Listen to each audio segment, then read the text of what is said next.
Welcome sa Panlasang Pinoy! Para sa ating episode, magluluto tayo ng isang malinamnam na dish na sobrang lasa. Siguradong magugustuhan nyo to. Ito ang pininyahang manok sa gata. Makikita ninyo yung kumpletong lista ng mga sangkap sa description ng video. Bisita rin kayo sa website natin, panlasangpinoy.com, para naman dun sa kumpletong recipe. O tara na, umpisa na natin to. Nagpainit lang ako ng mantika dahil magigisa tayo kaagad dito. Gusto ko dito sa dish na to yung mabawang talaga yung lasa. Kaya nga una kong ginisa yung bawang dyan. Pinapa-brown ko lang muna to. At pagdating naman sa pag-prepare, simpleng-simple lang. Krinash ko lang yung bawang at chinop ko lang. Mas okay na hiwain natin ito ng maliliit na peraso. Pwede rin kayong gumamit dito ng almeres para naman hindi na kayo mahirapan sa paghiwa ng bawang. Pitpitin nyo lang mabuti. Once na mag-brown na yung bawang, nilalagay ko na kagad yung sibuyas. Mas maraming sibuyas, mas okay. Ang gamit ko dito ay yung tinatawag natin na sweet onion, yung dilaw na sibuyas. Medyo may kalakihan yung sukat niyan. Kaya nga nung hiniwa ko, hinati ko pa sa gitna bago ko chinop.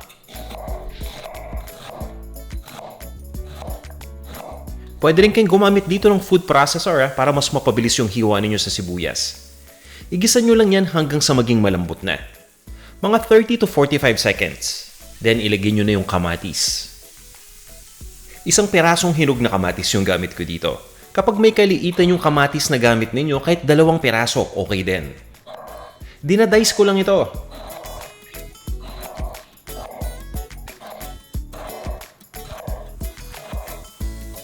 Tinutuloy ko lang yung pagluto dito hanggang sa maging malambot na yung kamatis. At once na mangyari yan, pwede na nating ilagay yung chicken. Itong chicken ay hiniwa ko na into serving pieces. So nasa sa inyo kung anong parte ng chicken ang gusto ninyong lutuin. Ang importante dito ay mapa-light brown muna natin yung outer part nitong chicken.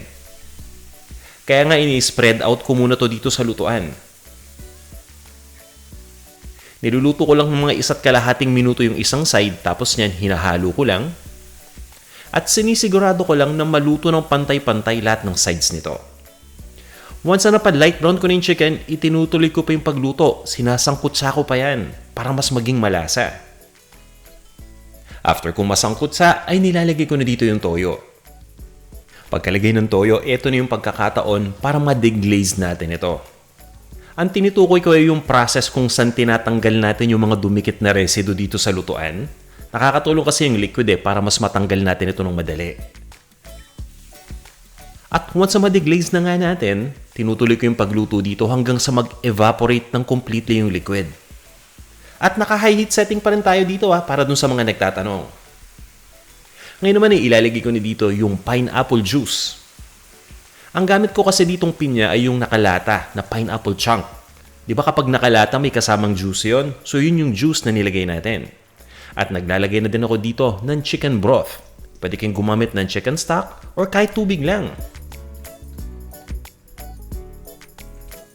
Pakuluan lang muna natin ito sandali.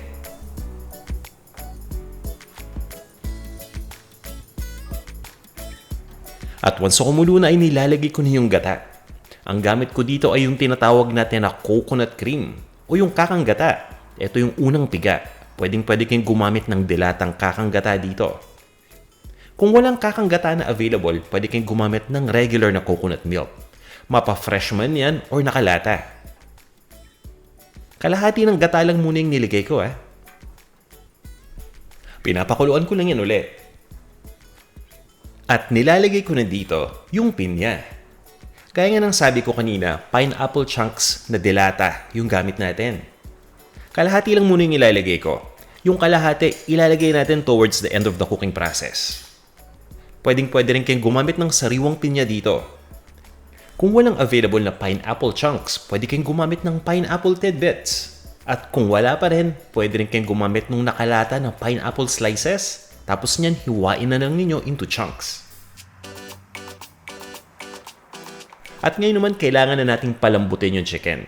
Kaya nireduce ko lang yung heat to a simmer. Ibig sabihin, pinakamababang heat setting yung ginamit ko. Tinatakpan ko lang muna itong lutuan at itinutuloy ko lang yung pagluto.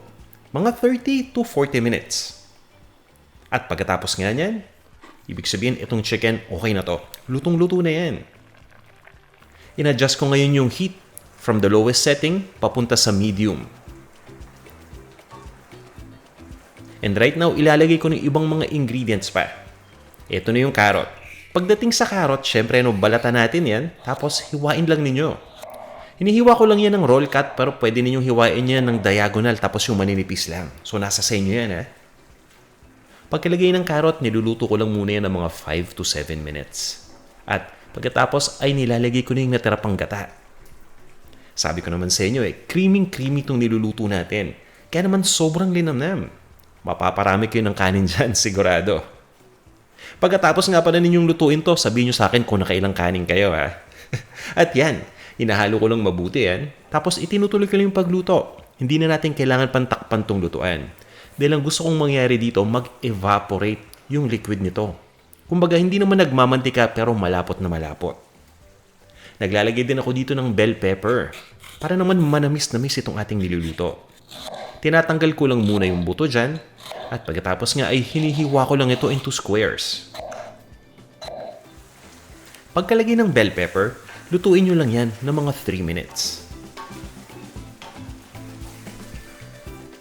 At meron pa tayong ingredient na kailangang ibalik dito. Dahil nga yung pinya kanina, kalahati pa lang yung nilagay natin, ilagay na natin yung natira pa.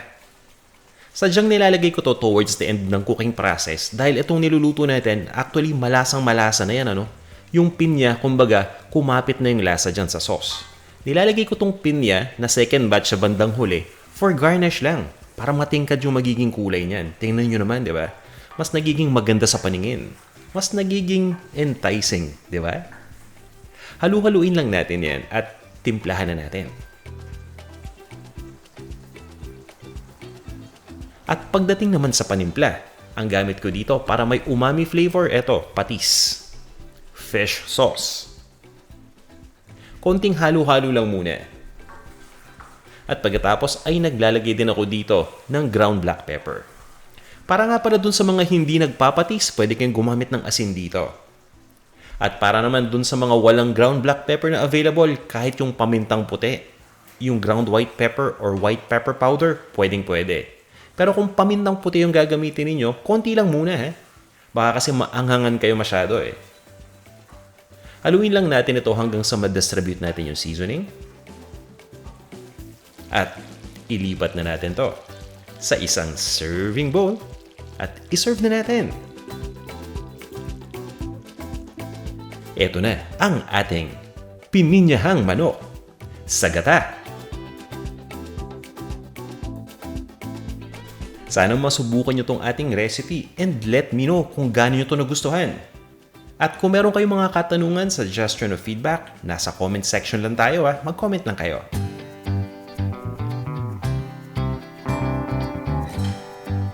Ihandaan nyo na yung sinaing, dahil siguradong mapapalabang kayo dito.